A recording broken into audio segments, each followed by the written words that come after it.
Friends ఈ వీడియోలో మన విజయవాడ బెంగళూరు ఎక్స్ప్రెస్ హైవే గురించి కంప్లీట్ డీటెయిల్స్ తెలుసుకుంటారు. అలానే విజయవాడ బెంగళూరు ఎక్స్ప్రెస్ హైవేలో అద్దంకి దగ్గర ఎలాంటి వర్క్ జరుగుతుందో తెలుసుకుంటారు.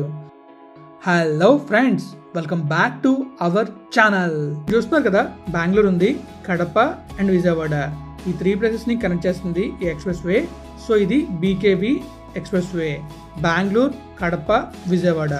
మనం దీన్ని సింపుల్గా బెంగళూరు విజయవాడ ఎక్స్ప్రెస్ వే అని పిలుస్తున్నాం. సో అయితే ఇందులో మనకి బెంగళూరు నుంచి మన ఆంధ్ర బార్డర్ వరకు, అంటే ఆల్మోస్ట్ కొడికొండ వరకు బ్రౌన్ ఫీల్డ్ ఉంటుంది. అండ్ అలానే ఇక్కడ ముప్పవరం నుంచి, అంటే అద్దంకి దగ్గర నుంచి మనకి విజయవాడ వరకు బ్రౌన్ ఫీల్డ్ ఉంటుంది. సో బ్రౌన్ ఫీల్డ్ అంటే ఆల్రెడీ కన్స్ట్రక్షన్ జరిగిన పార్ట్, లేదా అక్కడ మనకి కన్స్ట్రక్షన్ 4 లేన్ ఉంటే దాన్ని 6 లేన్గా అప్డేట్ చేస్తారు. సో ప్రస్తుతం మనకి ఈ ఎక్స్ప్రెస్ వే మొత్తం 6 లేన్ అయితే ఉంటుంది. అండ్ అలానే మనకి బెంగళూరు నుంచి మన నేషనల్ 44లో ఈ హైవే అయితే వెళ్తుంది. దీన్ని కూడా 6 లేన్కి అప్డేట్ చేయబోతున్నారు. సో మనకి కొత్తగా కొడికొండ నుంచి అద్దంకి వరకు ఒక గ్రీన్ఫీల్డ్ హైవేని కన్స్ట్రక్ట్ చేస్తున్నారు. సో ఆ గ్రీన్ఫీల్డ్ హైవేనే మన Bengaluru Vijayawada express way. And మధ్యలో మనకి కడప కూడా వస్తుంది. సో ఇప్పుడు మనమైతే ఈ ఎక్స్ప్రెస్ వేలోని కంప్లీట్గా జరుగుతున్న ఈ గ్రీన్ఫీల్డ్ హైవే గురించి తెలుసుకోబోతున్నాం. ఇందులో మొత్తం 14 ప్యాకేజీలు అయితే ఉన్నాయి. సో ఇప్పుడు మనం ఈ 14 ప్యాకేజీల గురించి తెలుసుకోబోతున్నాం. మరి తెలుసుకుందామా? ఇందులో మొదటి ప్యాకేజ్ వచ్చేసి మన కోడూరు నుంచి వనవల్ వరకు ఉంటుంది. టోటల్గా ఎన్ని కిలోమీటర్స్ ఉంటుందంటే మనకి 24.3 కిలోమీటర్స్ అయితే ఉంటుంది. ఈ 24.3 కిలోమీటర్స్ని ఎవరు కన్స్ట్రక్ట్ చేస్తున్నారంటే డిబిఎల్ సంస్థ వాళ్ళు కన్స్ట్రక్ట్ చేస్తున్నారు. తర్వాత ప్యాకేజ్ వచ్చేసి వంకరకొండ వరకు ఉంటుంది. ఈ ప్యాకేజ్ని రాజ్పాత్ ఇన్ఫ్రాకాన్ సంస్థ వాళ్ళు కన్స్ట్రక్ట్ చేస్తున్నారు. ఈ ప్యాకేజ్ టోటల్ లెంత్ వచ్చేసి 21.7 కిలోమీటర్స్ ఉంటుంది. తర్వాత ప్యాకేజ్ మనకి వంకరకొండ నుంచి ఓడిపల్లి వరకు ఉంటుంది. ఈ ప్యాకేజ్ని కూడా రాజ్పాత్ ఇన్ఫ్రాకాన్ వరకు కన్స్ట్రక్ట్ చేస్తున్నారు. అండ్ టోటల్గా ఇది ఎన్ని కిలోమీటర్స్ ఉంటుందంటే 26.3 కిలోమీటర్స్ అయితే ఉంటుంది. ఓడిపల్లి నుంచి నల్ల చెరువుపల్లి వరకు ఇంకొక ప్యాకేజ్ ఉంటుంది. అది ప్యాకేజ్ 4. ఈ ప్యాకేజ్ 4 24.4 కిలోమీటర్స్ అయితే ఉంటుంది. అండ్ ఈ ప్యాకేజ్ని డిబిఎల్ సంస్థ వాళ్ళు కన్స్ట్రక్ట్ చేస్తున్నారు. తర్వాత వచ్చేసి ప్యాకేజ్ 5. ప్యాకేజ్ 5 వచ్చేసి నల్ల చెరువులపల్లి నుంచి ఎర్రగుడిపాడు వరకు ఉంటుంది. ఈ ప్యాకేజ్ కూడా మనకి ఎన్ని కిలోమీటర్స్ ఉంటుందంటే 32.7 కిలోమీటర్స్ ఉంటుంది. ఈ ప్యాకేజ్ని ఎంఈఎల్ సంస్థ వాళ్ళు కన్స్ట్రక్ట్ చేస్తున్నారు.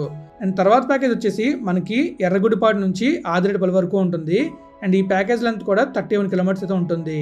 అండ్ ఈ ప్యాకేజ్ని కూడా ఎంఈఎల్ సంస్థ వాళ్ళు కన్స్ట్రక్ట్ చేస్తున్నారు. తర్వాత ప్యాకేజ్ వచ్చేసి మన ఆదిరెడ్డిపల్లి నుంచి మల్లెపల్లి వరకు ఉంటుంది. ఈ ప్యాకేజ్ని మనకి డిబిఎల్ సంస్థ వాళ్ళు కన్స్ట్రక్ట్ చేస్తున్నారు. అండ్ ఈ ప్యాకేజ్ లెంత్ వచ్చేసి 16 కిలోమీటర్స్ ఉంటుంది. అండ్ ఇది వచ్చేసి ప్యాకేజ్ 7. ప్యాకేజ్ 8 వచ్చేసి మనకి మల్లెపల్లి నుంచి మన కవలకొండ వరకు ఉంటుంది. ఈ ప్యాకేజ్ లెంత్ వచ్చేసి 20 కిలోమీటర్స్. ఈ ప్యాకేజ్ని ఎంఈఎల్ సంస్థ వాళ్ళు కన్స్ట్రక్ట్ చేస్తున్నారు. అండ్ తర్వాత ఇప్పుడు మనం చూసే ప్యాకేజ్ అయితే చాలా చిన్న ప్యాకేజ్, కవలకొండ నుంచి నారాయణపేట వరకు ఉంటుంది. ఈ ప్యాకేజ్ని ఎవరు కన్స్ట్రక్ట్ చేస్తున్నారంటే మన మ్యాక్స్ ఇన్ఫ్రా బీకమ్ ఇన్ఫ్రా వాళ్ళు కన్స్ట్రక్ట్ చేస్తున్నారు. ఇది చాలా చిన్న ప్యాకేజ్, కానీ సూపర్ ఉంటుంది అనుకోండి. మరి ఎందుకు 7.5 ఏముందనేది మనం తెలుసుకోవాలి. సో మనం ఈ ప్యాకేజ్ని కవర్ చేసేటప్పుడు ఈ ప్యాకేజ్ వివరాలు తెలుసుకుందాం. తర్వాత మనం ప్యాకేజ్ చూసుకున్నట్లయితే ప్యాకేజ్ 10 మనకి నారాయణపేట నుంచి చంద్రశేఖరపురం వరకు ఉంటుంది. ఈ ప్యాకేజ్ కూడా 24.5 కిలోమీటర్స్ అయితే ఉంటుంది. అండ్ ఈ ప్యాకేజ్ని ఎవరు కన్స్ట్రక్ట్ చేస్తున్నారంటే ఎంవిఎల్ సంస్థ వాళ్ళు కన్స్ట్రక్ట్ చేస్తున్నారు. అండ్ తర్వాత మనం చూసుకున్నట్లయితే ప్యాకేజ్ 11 వచ్చేసి మనకి మన చంద్రశేఖరపురం నుంచి పోలవరం వరకు ఉంటుంది. ఈ ప్యాకేజ్ లెంత్ వచ్చేసి 32 కిలోమీటర్స్ అయితే ఉంటుంది. ఈ 32 కిలోమీటర్స్ను కూడా ఎంఈఎల్ సంస్థలు కన్స్ట్రక్ట్ చేస్తున్నారు. అండ్ తర్వాత ప్యాకేజ్ చూసుకున్నట్లయితే పోలవరం నుంచి మరిపొడి వరకు ఉంటుంది. ఈ ప్యాకేజ్ వచ్చేసి మనకి 25.5 కిలోమీటర్స్ అయితే ఉంటుంది. ఈ ప్యాకేజ్ని కూడా ఎంఈఎల్ సంస్థ వాళ్ళు కన్స్ట్రక్ట్ చేస్తున్నారు. అండ్ ఇది వచ్చేసి 12th ప్యాకేజ్. ఇప్పుడు 13th ప్యాకేజ్ మనం చూడబోతున్నాం. 13th ప్యాకేజ్ వచ్చేసి మనకి మర్రిపూడి నుంచి సోమవారపాడు వరకు ఉంటుంది. ఈ ప్యాకేజ్ లెంత్ వచ్చేసి 29.1 కిలోమీటర్స్ అయితే ఉంటుంది.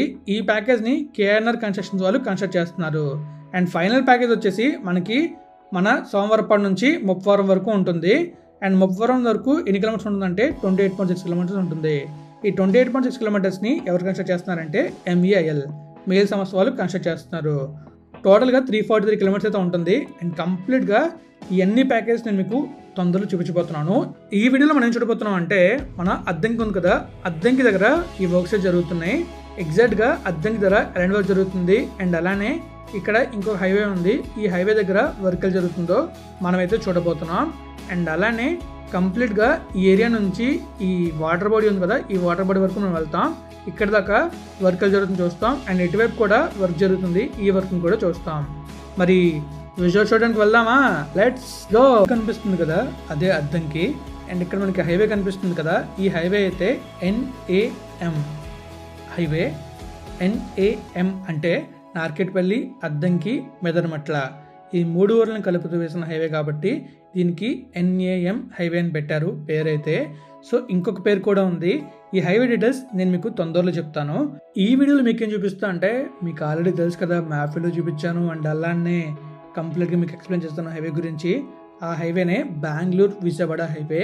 సో ఈ హైవే గురించి మీకు నేను కంప్లీట్గా అద్దంకి ధర వర్క్ జరుగుతుందో చూపించబోతున్నాను. సో ఇప్పుడు మనం చూస్తుంది టువర్డ్స్ ముప్పవరం వైపు, అంటే టువర్డ్స్ విజయవాడ వైపు. సో ఇటువైపు మనం చూసుకున్నట్లయితే మీకు ముందు కనిపిస్తుంది చూసారా, ఇదంతా కూడా రోడ్ వర్క్ అయింది. అండ్ ఆ ముందు మీకు కనిపిస్తుంది చూసారా, ఆ ముందు కూడా చిన్న పార్ట్ అయితే వర్క్ అయింది. ఆ ముందు ఇంకా వర్క్ ఏం జరగలేదు.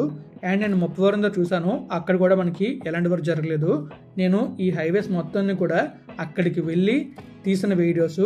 అండ్ అలానే నాకు నేనుగా బైక్ మీద ట్రావెల్ చేసి తీసిన వీడియోస్ అనమాట. సో నేను చాలా చాలా కష్టపడి వీడియోస్ చేస్తున్నాను. ఒక లైక్ చేస్తారనుకుంటున్నాను, అండ్ అలానే ఒక షేర్ చేస్తారనుకుంటున్నాను.